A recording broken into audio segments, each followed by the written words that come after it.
आज हम एक बेहद इंपॉर्टेंट सब्जेक्ट पर चर्चा करने वाले हैं, रिच वर्सेस पुअर माइंडसेट और इनसे जुड़ी आदतें। चलिए जानते हैं कि आपकी सोच और आदतें कैसे आपकी सक्सेस को इम्पैक्ट करती हैं। पहला बड़ा डिफरेंस यह है कि आप अपने एक्सपेंस और इन्वेस्टमेंट को कैसे प्रायोरिटी देते हैं। रिच माइंडसेट वाले लोग पहले एसेट्स बनाते हैं जो उन्हें इनकम देती हैं, फिर आराम की चीजों पर खर्च करते हैं। एग्जाम्पल के लिए, अगर वे कार खरीदते हैं तो वे सबसे पहले अपने पास एसेट्स बनाते हैं जो कार का खर्च उठा सके। वहीं पुअर माइंडसेट वाले लोग अक्सर दिखावे के लिए गैर जरूरी चीजों पर खर्च करते हैं, जिससे उनके पास इन्वेस्ट के लिए कुछ नहीं बचता।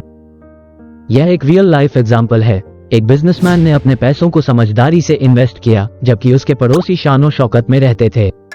समय के साथ व्यापारी का घर सबसे बड़ा और खूबसूरत बन गया। ये दिखाता है कि रिच माइंडसेट वाले लोग इमीडिएट प्लेजर को टालते हैं और लॉन्ग टर्म बेनिफिट्स पर ध्यान देते हैं। अगला सिद्धांत है खुद को फर्स्ट प्रायोरिटी देना। रिच माइंडसेट वाले लोग हमेशा अपनी इनकम का एक हिस्सा सेविंग्स और इन्वेस्टमेंट के लिए अलग रखते हैं, फिर कर्ज चुकाते हैं या आराम की चीजों पर खर्च करते हैं। Robert Kiyosaki rich dad poor dad में इस प्रिंसिपल पर जोर देते हैं।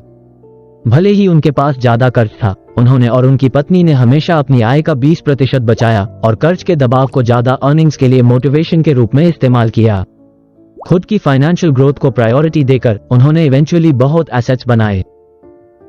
रिच माइंडसेट वाले लोग अपनी स्किल्स को पूरी जिंदगी इंप्रूव करते रहते हैं। वे सीखने को एक लाइफ लॉन्ग जर्नी मानते हैं, डेस्टिनी नहीं। स्टीफन कोवे की the 7 habits of highly effective people में इसे शार्पनिंग द सॉ कहा गया है।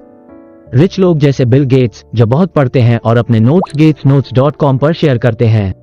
हमेशा सीखते और बढ़ते रहो, चाहे आप जीवन में कहीं भी हों। एक और इम्पोर्टेंट अंतर है आउटसोर्सिंग। रिच माइंडसेट वाले लोग अपने समय के मूल्य को समझते हैं और हाई वैल्यू वाली एक्टिविटीज पर ध्यान देते हुए बाकी काम को आउटसोर्स करते हैं। यह अप्रोच न केवल उनकी प्रोडक्टिविटी को बढ़ाता है, बल्कि इकोनॉमी में भी कंट्रीब्यूट करता है। वे अपनी स्ट्रेंथ पर ध्यान देते हैं और बाकी काम दूसरों को सौंपते हैं। आउटसोर्सिंग उन्हें बिना थके ज्यादा अचीव करने में मदद करता है। रिच माइंडसेट वाले लोग हमेशा विन विन अप्रोच अपनाते हैं। वे म्यूचुअल बेनिफिट्स के सॉल्यूशंस खोजते हैं, ये समझते हुए कि सफलता एक जीरो सम गेम नहीं है। पुअर माइंडसेट वाले लोग जहां किसी और की जीत को अपनी हार मानते हैं। रिच माइंडसेट वाले लोग ऐसे तरीके खोजते हैं जिससे सभी पार्टीज को फायदा हो। यह माइंडसेट कोलैबोरेशन और लॉन्ग टर्म सक्सेस को बढ़ावा देती है।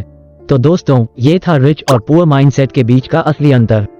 ये सिर्फ पैसे के बारे में नहीं है, ये हमारे सोचने के तरीके, चैलेंजेस का सामना करने और दुनिया को देखने के तरीके के बारे में है। एक रिच माइंडसेट अपनाकर आप अपनी कैपेसिटी को अनलॉक कर सकते हैं और जीवन में बड़ी सक्सेस पा सकते हैं। अगर आपको यह वीडियो पसंद आया हो तो लाइक, शेयर और सब्सक्राइब करना न भूलें।